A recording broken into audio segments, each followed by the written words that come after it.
Reason 1 million, you can never do a deal with Donald Trump because it's never really a deal. It's always a way for him to use whatever leverage he has to extract more. He views it as a sign of weakness. He'll never actually honor it.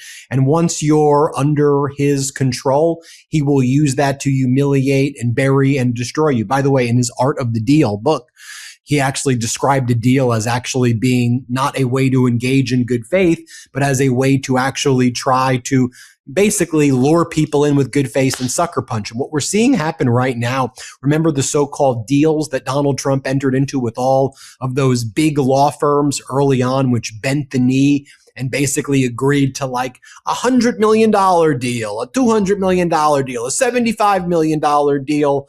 And it was like, well, what are you doing? A deal for what? What are you settling with Donald Trump? And then like these big law firms were agreeing that they would do work for Donald Trump in response. Otherwise, Donald Trump would go after them and that they would pledge all of these pro bono services. And remember, there was a group of law firms that bent the knee, a lot of them. And there were law firms that stood up to Trump. And the ones that stood up, inevitably, they won their cases because it was an unlawful, unconstitutional attempt to extort and blackmail them, and they would win their cases. But then there were firms that bent the knee.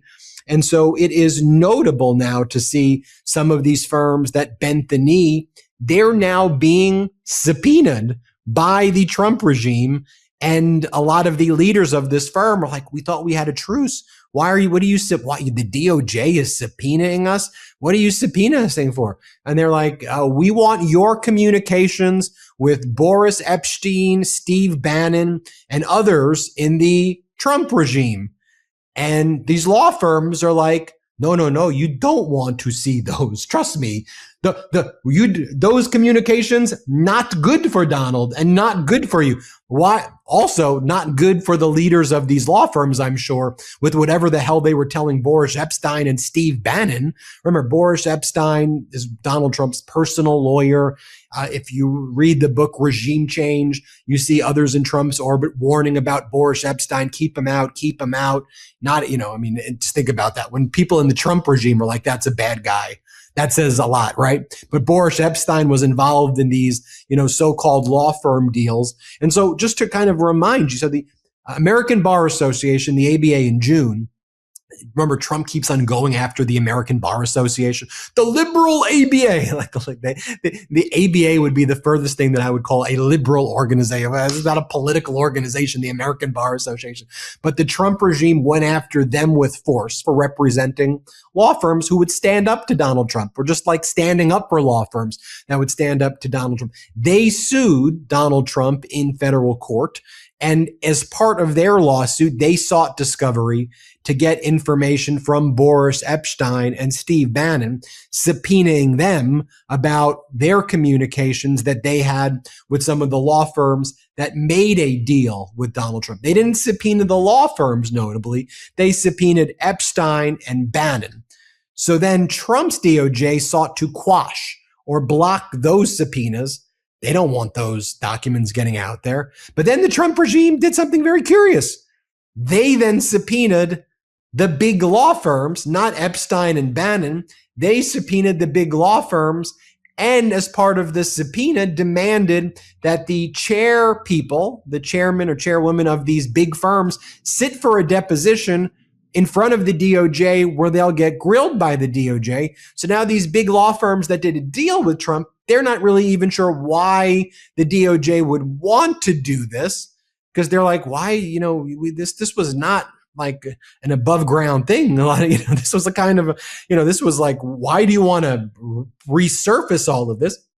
So some have speculated, I don't know, maybe it's a way to put pressure on the firms to try to pressure the American Bar Association to drop the lawsuit. Because now the DOJ is going after me and the chair people of these firms don't want to testify. And then they're wondering, well, what do? We have this deal with Trump, or this truce, if you will, where we were giving pro bono services in order to not be investigated by Trump or to not be attacked by Trump. We already made this horrible deal. And so do we try to quash it? We don't know what to do here. Why are you even doing this? And so that's the state of play. So you have from the Paul Weiss firm, The guy Brad Karp, who used to lead that firm, he's been subpoenaed. You have Patrick Quinn of the firm formerly known as Codwalder, Jeremy London of Skadden Arps, Thomas Sarabino of Wilkie Farr, Scott Edelman of Millibank, Adam Hockey of Allen Overy Sherman Sterling, Alden Millard of Simpson Thatcher and Bartlett. And these are the people that the Trump regime, these are the people who got a lot of crap, and rightfully so, for doing the deals with Trump. And now they're being subpoenaed to show up at a deposition. And trust me, these are people who don't want to sit for depositions. I want to bring in Harry Litman from the Talking Feds YouTube channel, Talking Feds Substack. And Harry, this is why you can't do a deal with this guy. You can't do it. It is, if you think even selfishly, it's in my self-interest, just do it. It'll go away. It never goes away. This is a guy who's going to be holding a press conference on Thursday night about the 2020 election. This is a guy who still goes Russia, Russia, Russia 2016. This is a guy who it doesn't go away. You have one option. That's it. You have to fight it. You have to stand up. That's it. What do you make of it all, Harry? It's hard to feel sorry, Ben, for the Ben Karps of the world. These are guys who make maybe upwards of $10 million. There's never a crease off in their suits. They live the most high-flying lives as lawyers. But man, oh man, they've been laid low, and they're putzes. You're right. They had this initial choice, and they knew that there were downsides. For instance, their associates up in arms. Let's stay with Karp. The very best people from his firm have left and started their own firm out of outrage. Associates were up in arms, but they thought, we're in a hammerlock from the President of the United States and we are stuck. But it's just as you say, when you think that will get you out of the hammerlock, wrong, because here comes a kick to the nether parts, or it's just never, ever gonna stop. Now, I think you're really right. It's as a straight up litigation technique. Why would Trump and the administration want this? You can bet your bottom dollar that Boris Epshteyn wasn't in there citing, Title 9 or the Title 7 or your DEI policies. He was in there talking tough, like a sort of Sopranos style litigator. And this is not going to be some actual, nobody even knew what they had agreed to. It was just, where do we sign? Pro bono services, sure. Stop our recruitment policy, sure. And they actually thought it would buy them peace. And the people who didn't, it's just as you say, they made the early call, the only call. Here is this path, and here is that path. And yes, this path is going to be rocky, but that path is just complete oblivion. We're going to be in his thrall. Once you are in his thrall and he's got leverage on you, it's just how much lower can you bend, and you come to a point where you can't bend any lower. I do want to go back to these other guys, though, because it makes it seem like no-brainer. And really, the people from these firms, the Fed heads and Meidas Mighty, you may not know, but the litany that Ben read off are like they're in the industry, you call them white shoe firms. We're talking about millions of dollars profit per lawyer, and all of the absolute highest flying law firms and litigation, and they are laid low. The people on the other side who decided we got to fight, they were, even to this day, there have been ways in which, if you talk to people, you probably know some, they say, look, I'm not sorry, we had to go this route.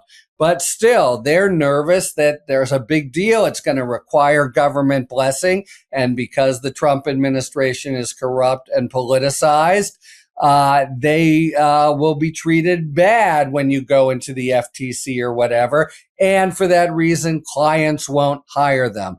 And there's every reason to think that the Trump administration has played unfair and tough in just that way. But still, you compare, that to what's happened to these people that are now in their thrall, and personal people, right? This is the Trump strategy. It's always the retail politics of humiliating an individual, or of granting an individual a kind of break from the overall regime. That's how Trump operates. So these guys, and I'm here again to tell you, they are law firm ninjas who walk through the halls of their multi-floor firms, and people, hold their breath. This is the chair of the firm, and that they're now being, it's as if their pants have been taken down and they've been whipped in the middle of third grade. They are completely abject and humiliated. And I agree with you from the straightforward position of the litigation itself. What is a sort of videotape, if you had it, of what Boris Epshteyn told these guys? How's it going to help the administration? I have no earthly idea, but I do know that it's going to really humiliate the people who've been subpoenaed if they have to actually sit down for it. And that is often the actual payout that Donald Trump is looking for. How can I just really grind up and make miserable people on the other side, or who've maybe insulted me or the like? So that may be the kind of leverage, if you will, that they're looking for. And this comes down to, the old saw of politics. It's always the personal. This is, yes, it's Paul Weiss and Sherman Sterling and all that, but it's these guys who were in the chair, have been humiliated in their own worlds. People, their associates leaving, their, partners saying, how did you turn us into quislings like this? But then in addition, they personally, it's like the reprisal prosecutions, right? They face the personal kind of whipping in the, not just especially within the legal industry, that is an abject humiliation. And whatever bad comes out about the DOJ and Boris Epshteyn in it is from their personal vantage points.